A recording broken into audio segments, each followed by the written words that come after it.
Bonjour, nous avons pris le temps la dernière fois de considérer le Midbar, vous vous souvenez, cette terre en attente d'une parole qui convoque l'homme à la cultiver, à lui faire porter son fruit jusqu'à la fameuse moisson qu'espèrent tous les prophètes de l'Ancien Testament jusqu'au Christ Jésus.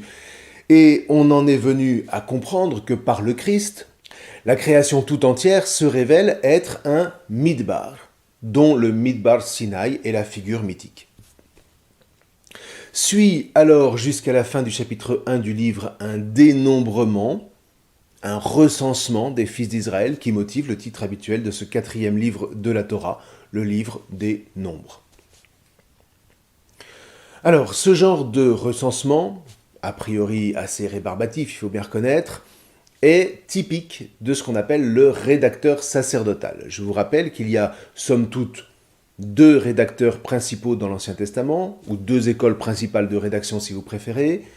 D'une part, l'école de rédaction sacerdotale, quasi obsessionnelle sur les chiffres, les référencements ou les mesures, entre autres, et puis très axée sur la primauté de la sanctification par le culte envers Hachem. Et puis, d'autre part, l'école de rédaction deutéronomiste, qui est quant à elle beaucoup plus dans la recherche de sens, pourrait-on dire. Elle aime mettre en scène et elle nous offre des récits très vivants, là où l'école sacerdotale, elle, est beaucoup plus austère, établit d'abord ce qui doit être fait, quitte à ce que le sens se découvre par la suite. En attendant, il faut obéir à la lettre. On voit bien la différence en comparant par exemple les deux récits de la création en Genèse 1 de style sacerdotal et en Genèse 2 de style deutéronomiste. Ou alors, chez les prophètes, vous pouvez comparer Jérémie d'inspiration deutéronomiste ou Ézéchiel de facture sacerdotale. Ou encore les récits des livres des rois deutéronomistes, et puis les récits des chronistes sacerdotales.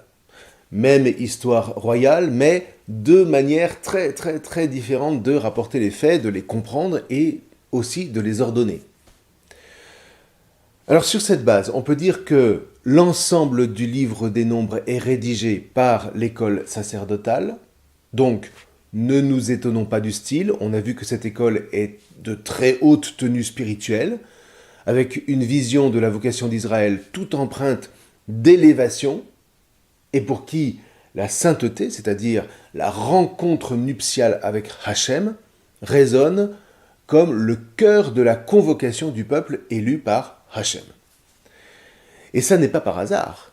Si nos frères juifs commencent la lecture de ce livre au cours du Shabbat, qui précède la fête de Shavuot, qui célèbre, elle, le don de la Torah à Moïse sur le mont Horeb, en le couplant, par ailleurs, avec la lecture d'un passage du livre d'Osée, dont le chapitre 2 commence avec ces mots « Et le nombre des enfants d'Israël sera comme le sable de la mer qui ne peut ni se mesurer ni se dénombrer. » D'où, évidemment, le lien avec notre premier chapitre sur le dénombrement. Alors certes, le prophète Osée ne donne pas une image très avantageuse pour Israël dans ce chapitre, mais son objectif est de présenter le peuple comme l'épouse bien-aimée de Hachem, par quoi on retrouve bien l'idée d'une rencontre nuptiale. La fin d'ailleurs du chapitre 2 d'Osée dit ceci : « Je serai ton fiancé pour toujours, je serai ton fiancé par la justice, la droiture, la grâce et la miséricorde. Je serai ton fiancé par la fidélité et tu connaîtras Hachem. » Donc vous voyez, ne jamais oublier cet objectif inscrit au cœur de l'âme sacerdotale, et tout ce qu'on va lire désormais n'aura d'autre but, d'autre horizon que l'organisation du peuple en vue de cette élévation sainte comprise comme un temps de fiançailles. L'objectif du livre du Lévitique était l'organisation sainte du peuple autour de la vie du Mishkan. L'objectif des nombres, c'est l'organisation sainte du peuple en marche vers la terre de la promesse, toujours en lien évidemment avec le Mishkan. Alors, relisons les premiers versets. Relevez chaque tête de toute la communauté des fils d'Israël selon leur clan, selon leur maison paternelle, en comptant nommément tous les mâles, tête par tête, âgés de 20 ans et au-dessus, tous ceux qui, en Israël, sont aptes à faire campagne. Alors, à vrai dire, ça n'est pas le premier recensement, puisqu'un premier a eu lieu à l'occasion de la redevance d'un demi-shekel pour le Mishkan en termes similaires. C'était en Exode 30, versets 11 à 16. Et puis, on peut considérer qu'un recensement avait aussi eu lieu lors de la sortie d'Égypte, puisqu'on nous a dit qu'étaient sortis environ 600 000 hommes de pied, sans compter les femmes et les enfants. C'était en Exode chapitre 12, verset 37. Alors, les rabbins font remarquer que le premier dénombrement, les 600 000 hommes sortant d'Égypte, quand bien même on a vu que ce chiffre est démesuré, est effectué par un anonyme. Le second, lui, est effectué par Moïse, et le troisième, au chapitre 1 du livre des Nombres, par Moïse et Aharon. Et il donne un sens à cette progression, c'est-à-dire que le premier recensement concerne une libération toute extérieure par Hachem. Il faut que le peuple ait foi en Hachem, le Dieu libérateur. Le second recensement, lui, est tourné vers l'édification du Mishkan sous la direction de Moïse et au fonctionnement duquel chaque fils d'Israël est appelé à contribuer par son demi-shekel. On avait dit à cette occasion que c'était là une manière de manifester que tout fils d'Israël, riche ou pauvre, était considéré sur un plan d'égalité vis-à-vis du Mishkan. Le riche n'avait pas à donner plus qu'un pauvre, en l'occurrence une somme assez dérisoire pour chacun. Or, maintenant que le Mishkan est non seulement bâti mais en activité, voici que le recensement va être assuré par Moïse et Aharon, c'est au verset 3. Et là, on sent peu à peu que s'effectue le passage de Moïse à Aharon. De Moïse, dont la vocation était d'édifier le fondement de la foi du peuple d'Israël, à Aharon, et à travers lui au grand prêtre, c'est-à-dire au gardien du Mishkan. Moïse, lui, n'a qu'un temps, celui du désert. Ce qui va durer, c'est le Mishkan, c'est le tabernacle, ainsi que le sacerdoce qui lui est affilié. Or, il se trouve, on va le voir, que ce nouveau temps sera celui des combats. Raison pour laquelle ce recensement est spécifiquement orienté vers la prise d'armes, dans la mesure où face à l'arrivée d'Israël, évidemment, les nations qui sont en place vont se positionner en ennemis. Et ça se comprend.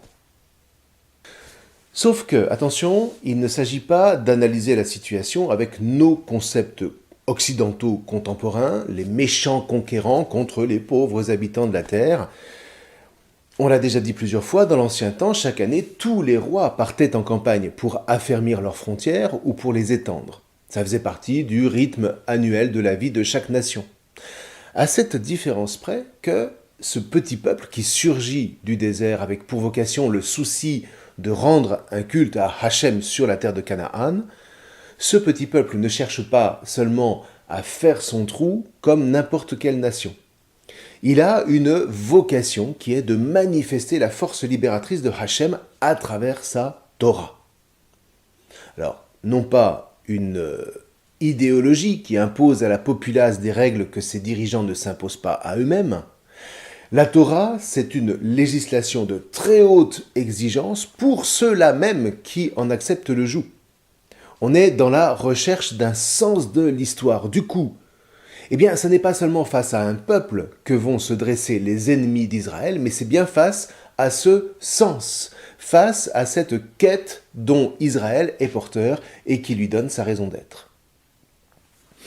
Ici, il faut peut-être se rappeler cette phrase attribuée à Winston Churchill. « Tu as des ennemis ? Bien !» Ça prouve qu'une fois dans ta vie, tu t'es levé pour quelque chose.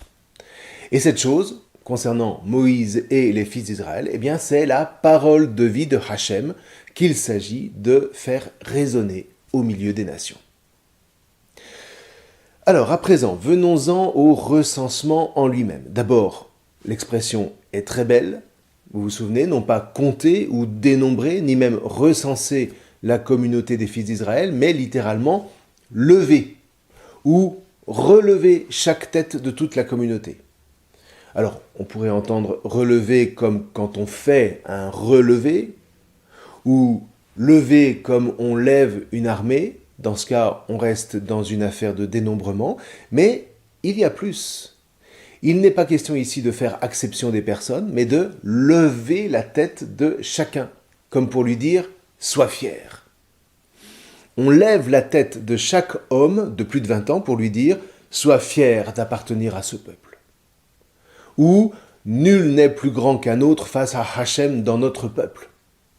Autrement dit, voyez, chacun, du plus grand au plus petit, du plus fort au plus faible, du plus intelligent au plus déraisonnable, du plus riche au plus pauvre, chacun a du prix aux yeux de Hachem et chacun a donc sa place dans le peuple, de sorte que si un seul d'entre eux manque à l'appel, c'est tout le peuple qui s'en trouve amoindri.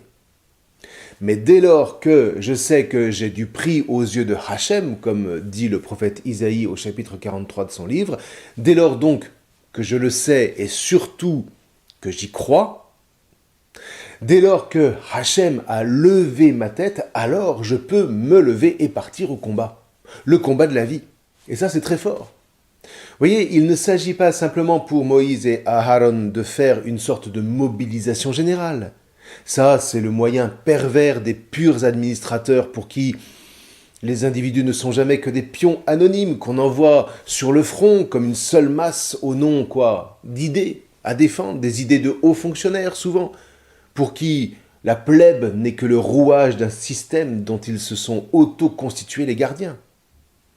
Rien de ça ici. On lève chaque tête, l'une après l'autre. Parce que chaque tête est importante aux yeux de Hachem.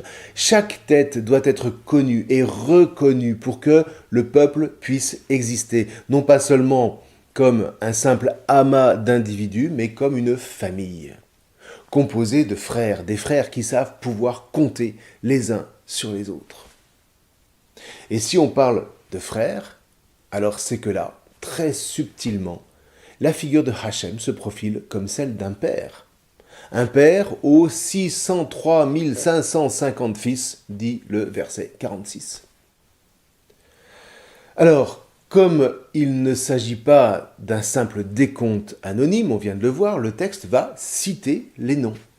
D'abord, celui des collaborateurs de Moïse et Aaron, les Nasi'im en hébreu, c'est-à-dire littéralement les élevés ou les altesses, ou on pourrait dire les sommités, ou peut-être mieux, tout simplement les autorités, sachant que auctoritas en latin, c'est ce qui élève, c'est ce qui fait grandir. Or, le nasi est certes un haut personnage, mais il n'est haut que pour pouvoir élever à son tour. Un pour chaque tribu, nous dit le texte, on va appeler ces hommes par leur nom pour qu'ils puissent à leur tour appeler chacun des frères de leur propre clan par son nom, lever sa tête selon ce que Hachem a commandé, et puis ça jusqu'au verset 46.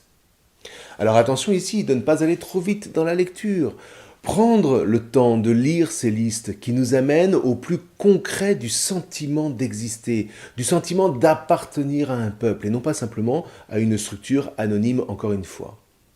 Ce sont nos pères dont on nous décline ici les noms. Donc, respect.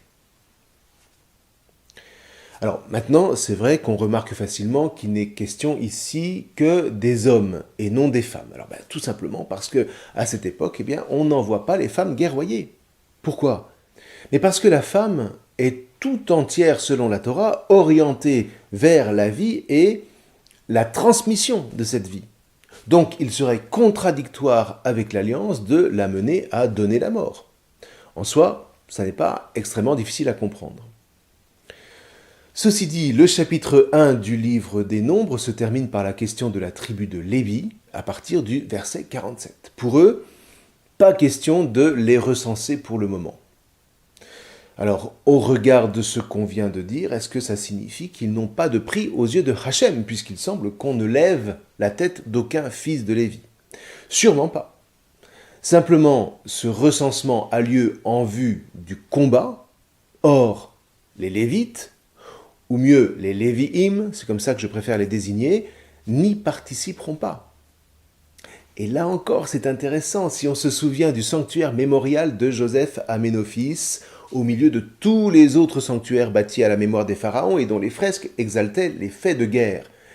Eh bien, celui de Joseph était le seul qui n'en comportait aucun.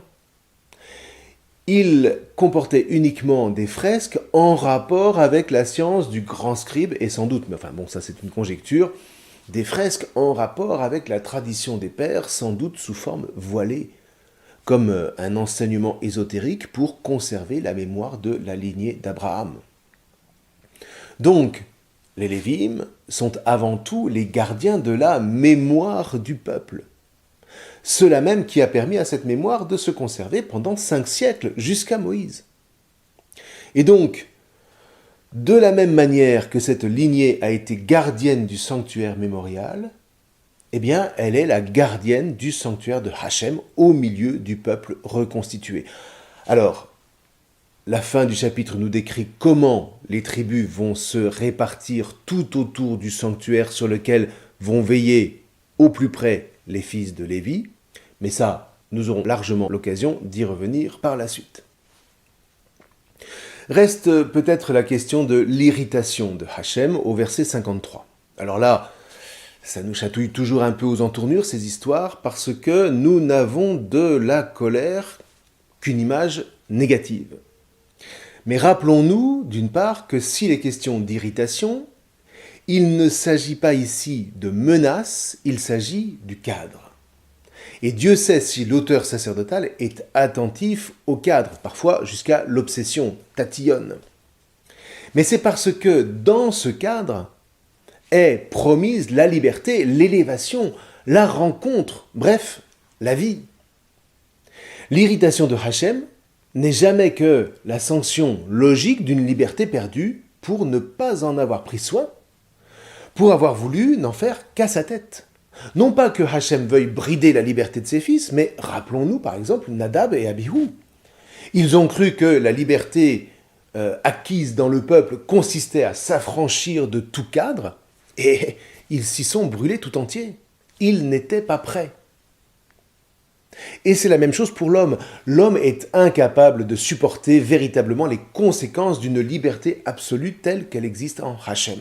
Donc, patience. Un jour, la pleine liberté sera donnée, la liberté des enfants de Dieu, comme dit Paul en Romains 8, 21. Sauf que ce sera une liberté en Christ, puisque c'est pour que nous soyons libres que le Christ nous a libérés, dit encore saint Paul en Galates, c'est au chapitre 5. Et dans l'Esprit Saint, si tant est que là où l'Esprit du Seigneur est présent, là est la liberté. C'est dans la 2e épître aux Corinthiens. Ce qui ne veut pas dire au demeurant que tout cadre aura disparu, en sorte que cette liberté, au lieu d'élever, ne devienne à l'inverse une occasion de chute, comme le dit encore Paul dans sa première lettre aux Corinthiens, c'est au chapitre 8, verset 9. Parce que là, alors, l'irritation du Seigneur sera sans plus de recours, dans la mesure où, très paradoxalement, c'est par la liberté en Christ que l'homme aura refusé le Christ en se croyant devenu capable de vivre sans Dieu ni maître. On est là au comble de la perversité, au comble du péché qui, en fait, n'est plus qu'une chute libre vers l'absurde. Bon, on n'en est pas encore là à ce stade. Pour l'heure, les fondements sont patiemment en train d'être posés. D'ici là, on construit les affaires. Et si on veut que ça dure, il faut être rigoureux. Donc, le cadre est strict, mais c'est pour la vie. Prenez le temps de lire ces versets sans trop vite les survoler, savourez comment Hachem prend le temps de lever la tête de chacun. Imaginez la fierté qui naît sur chaque visage ainsi reconnu.